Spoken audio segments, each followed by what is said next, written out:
দর্শক, জুলাই পদযাত্রার খবর জানবো। রাজবাড়ীতে রয়েছে এনসিপির পদযাত্রাটি। আমাদের দুজন সহকর্মী যুক্ত হয়েছেন আমার সঙ্গে।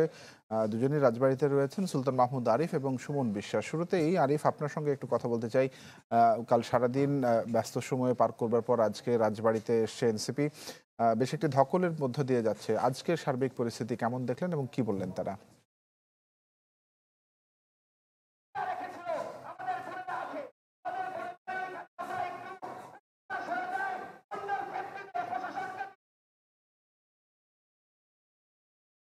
দর্শক, আরিফ সম্ভবত আমাকে খুব স্পষ্ট করে শুনতে পাননি।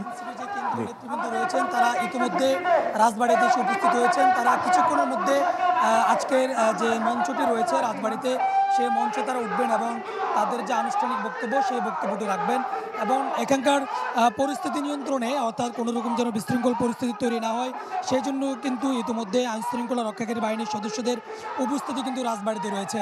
এবং বলা যায় যে ঠিক নেতাকর্মীদের যারা এখানকার স্থানীয় নেতৃবৃন্দ রয়েছেন তারা এসে এখানে উপস্থিত হয়েছেন এবং তারা এখানকার যে সমস্ত নেতৃবৃন্দ রয়েছেন তারা এনসিপির কেন্দ্রীয় নেতৃবৃন্দদেরকে শুভেচ্ছা জানানোর জন্য, তাদেরকে স্বাগত জানানোর জন্য, অভিনন্দন জানানোর জন্য কিন্তু তারা সারিবদ্ধ হয়ে দাঁড়িয়ে আছেন। এবং অপরদিকে এখানে যেন কোনো রকম বিশৃঙ্খলা তৈরি না হয় এজন্য কিন্তু আইনশৃঙ্খলা রক্ষাকারী বাহিনীর সদস্যরা, পুলিশ, র্যাব, বিজিবি তারা কিন্তু প্রত্যেকটা মোড়ে মোড়ে অবস্থান নিচ্ছেন এবং যাতে করে কোনো রকম আইনশৃঙ্খলার বিঘ্ন না হয় সেই জন্য কিন্তু তাদের কড়া অবস্থান রয়েছে।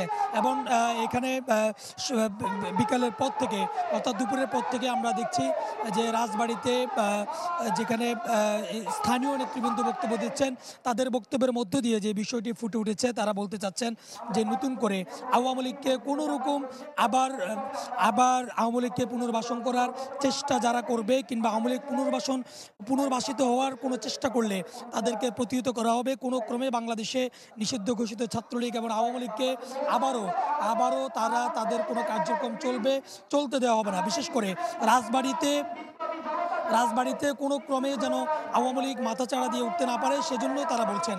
এবং আমরা ইতিমধ্যে দেখতে পাচ্ছি যে তাদের যে স্থানীয় এনসিপির যে নেতৃবৃন্দ রয়েছেন তারা এসে এখানে উপস্থিত হয়েছেন, কানায় কানায় ভরপুর হয়ে যাচ্ছে এবং তাদেরকে অভ্যর্থনা জানানোর জন্য, কেন্দ্রীয় নেতৃবৃন্দদেরকে অভ্যর্থনা জানানোর জন্য এনসিপির নেতাকর্মীরা রাস্তায় নেমে এসেছেন তাদেরকে অভ্যর্থনা জানানোর জন্য। এবং এর আগে আপনারা জানেন যেহেতু এর আগে গোপালগঞ্জে যে সহিংসতার ঘটনাটি ঘটেছে, এই ঘটনাগুলো নিয়েই এনসিপির নেতৃবৃন্দরা কথা বলছেন। তারা বলছেন যে গোপালগঞ্জে যেভাবে এনসিপির নেতৃবৃন্দদের উপরে হামলা করা হয়েছে, তাদেরকে অনতিবিলম্বে যারা হামলা করেছে সেই নিষিদ্ধ ঘোষিত ছাত্রলীগ এবং আওয়ামী লীগের নেতাকর্মীদেরকে অবশ্যই চিহ্নিত করে তাদেরকে আইনের আওতায় আনতে হবে এবং যতক্ষণ পর্যন্ত না তাদেরকে আইনের আওতায় আনা হবে ততক্ষণ পর্যন্ত এনসিপির যে আন্দোলন সেটি কিন্তু চলমান থাকবে, সেটি তারা জানান দিচ্ছেন। এবং ঠিক কিছুক্ষণের মধ্যে এখনকার যে রাজবাড়িতে যে পথসভাটি হতে যাচ্ছে, কিছুক্ষণের মধ্যে এনসিপির কেন্দ্রীয় নেতৃবৃন্দরা, আমরা যতটুকু জানতে পেরেছি, ঠিক সার্কিট হাউস থেকে তারা বের হয়েছেন। কিছুক্ষণের মধ্যে তারা এসে এখানে উপস্থিত হবেন এবং রাজবাড়ির এনসিপির যে নেতৃবৃন্দ রয়েছে তাদের উদ্দেশ্যে বক্তব্য রাখবেন এবং তাদের পরবর্তী কর্মসূচি নিয়েও তারা কথা বলবেন, নতুন করে এখান থেকে দিক নির্দেশনা দেবেন। তারা যখন কথা বলবেন তখন এখান থেকে নতুন করে তথ্য দেওয়া যাবে। তানভীর। আরিফ, ধন্যবাদ আপনাকে। আমাদের আরেক সহকর্মী সুমন বিশ্বাস রয়েছেন। সুমন, কি খবর থাকছে? 4টা থেকে এনসিপির এই রাজবাড়ী পথসভা শুরু হওয়ার কথা থাকলেও কেন্দ্রীয় নেতারা কিন্তু এখনো এখানে যে মঞ্চ সেখানে এসে পৌঁছায়নি। ফলে স্থানীয় যারা নেতা কর্মী রয়েছে তারাই কিন্তু দীর্ঘ সময় ধরে বক্তব্য রাখছেন এবং স্থানীয় নানা সমস্যা কথা তুলে ধরে তারা বক্তব্য দিচ্ছেন। এবং এই এনসিপির এই সভা যাতে নিরাপত্তা নিশ্চিত করতে আমরা দেখছি যে পুলিশ বাহিনী কিন্তু এখানে মোতায়েন রয়েছে এবং পুলিশের পাশাপাশি র্যাবও কিন্তু আমরা দেখছি যে এখানে টহল দিচ্ছে এবং পুলিশের পক্ষ থেকে জানানো হয়েছে এর বাইরেও কিন্তু সাদা পোশাকে পুলিশ রয়েছে এবং এখানে নেতা কর্মীরা অধীর আগ্রহে অপেক্ষা করছেন যে কেন্দ্রীয় নেতারা কখন আসবেন। তারা কিন্তু পথ চেয়ে রয়েছেন। আমরা যেটুকু শুনেছি রাজবাড়ির যে সার্কিট হাউস রয়েছে সেখানে কিন্তু কেন্দ্রীয় নেতারা ফরিদপুর থেকে এসে তারা বিশ্রাম নিচ্ছেন এবং তারপরে কিছুক্ষণের মধ্যেই কিন্তু পদযাত্রা করে তারা এই রাজবাড়ী শহরের মধ্যে যে মঞ্চ করা হয়েছে হয়েছে রেলগেট স্মৃতি চত্বরে, সেখানে এসে কিন্তু তারা বক্তব্য রাখবেন।